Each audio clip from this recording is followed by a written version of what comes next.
अगर कोई एक दिन का उपवास आपकी सारी गलतियों को धो दे, अगर एक व्रत आपके जीवन को बदल दे, तो क्या आप उसे करेंगे? निर्जला एकादशी एक ऐसा ही व्रत है।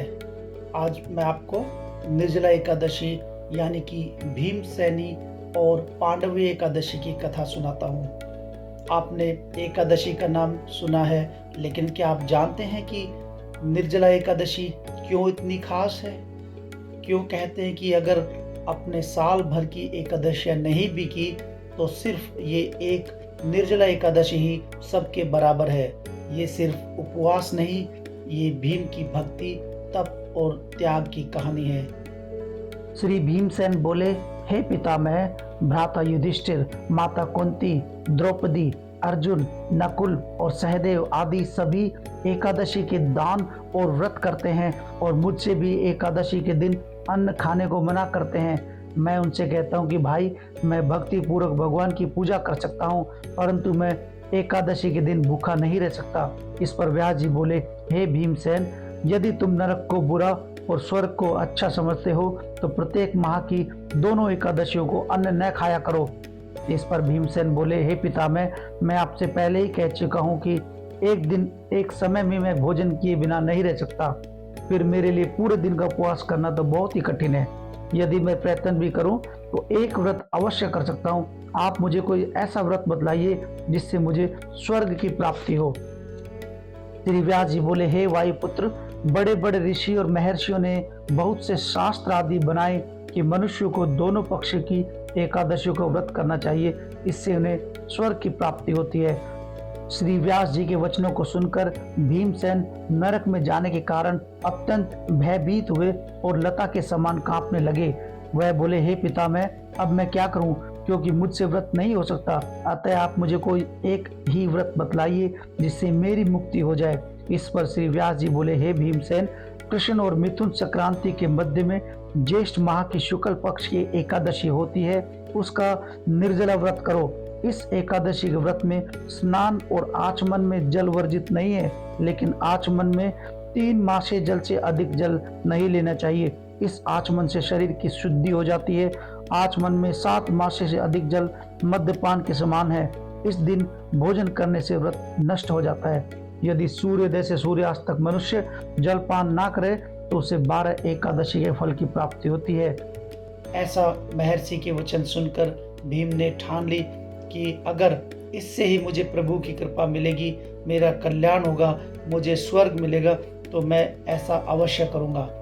फिर जब निर्जला एकादशी आई तो भीम ने ना तो अन्न खाया, ना जल पिया और दोपहर तक वो कांपने लगे, लेकिन हार नहीं मानी। तपती धूप में भीम पूरी तरह कोशिश करते रह गए कि मैं निर्जला एकादशी के व्रत को पूरा करूं। और जब रात्रि हुई तो तब तक भीम थक कर गिर चुके थे। तभी एक तेज प्रकाश फैला और भगवान विष्णु स्वयं प्रकट हुए। हे वत्स, हे भीम, तुमने अद्भुत तप किया है। तुम्हारा यह एक व्रत साल भर की एकादशियों के बराबर है।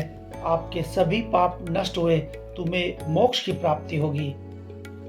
भीम का यह व्रत कालांतर में भीमसेनी एकादशी और निर्जला एकादशी भी कहलाया। इस दिन जल तक ग्रहण न करना, यही इसकी विशेषता है। जो इसे श्रद्धा से करता है उसे वर्ष भर के सभी एकादशी व्रतों का फल प्राप्त होता है। द्वादशी के दिन सूर्योदय से पहले उठना चाहिए। स्नान करके ब्राह्मणों को यथा योग्य दान देना चाहिए। इसके पश्चात भूखे ब्राह्मण को भोजन कराना चाहिए। तत्पश्चात स्वयं भोजन करना चाहिए। इसका फल संपूर्ण एकादशियों के फल के बराबर है। हे भीमसेन, स्वयं भगवान ने मुझसे कहा कि इस एकादशी का पुण्य समस्त तीर्थों और दानों के पुण्य के बराबर है। एक दिन निर्जल रहने से मनुष्य को पापों से मुक्ति मिल जाती है। जो मनुष्य निर्जल एकादशी का व्रत करते हैं उनको मृत्यु के समय भयानक यमदूत नहीं दिखते। उस समय भगवान विष्णु के यमदूत स्वर्ग से आते हैं और उनको पुष्पक विमान पर बिठाकर स्वर्ग ले जाते हैं। अतः संसार में सबसे श्रेष्ठ निर्जला एकादशी का व्रत है। अतः यत्न पूर्वक इस एकादशी का निर्जल व्रत करना चाहिए। उस दिन ओम नमो भगवते वासुदेवाय मंत्रोच्चारण करना चाहिए। व्यास जी के ऐसे वचन सुनकर भीमसेन ने निर्जल व्रत किया। इस एकादशी को भीमसेनी या पांडव एकादशी भी कहते हैं। निर्जल व्रत करने से पहले भगवान की पूजा करनी चाहिए, उनसे विनय करनी चाहिए कि दूसरे दिन भोजन करूंगा, मैं इस व्रत को श्रद्धा पूर्वक करूंगा, इससे मेरे सब पाप नष्ट हो जाएंगे। कभी कभी एक सच्चा संकल्प सब बदल सकता है।